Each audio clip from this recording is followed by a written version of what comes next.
National Service has issued a severe thunderstorm warning for Brazoria, Galveston, and counties. Flooding of rivers, creeks, streams, and other low-lying and flood-prone locations is imminent or occurring.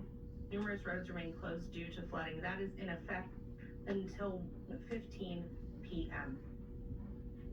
This concludes broadcasts for the emergency alert system. Tune to this station for updates on severe weather conditions.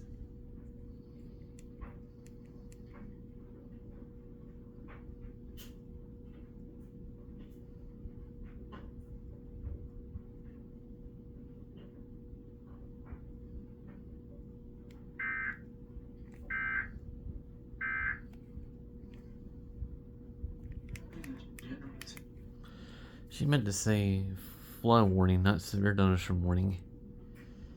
It's not a severe thunderstorm warning, it's a flood warning, lady.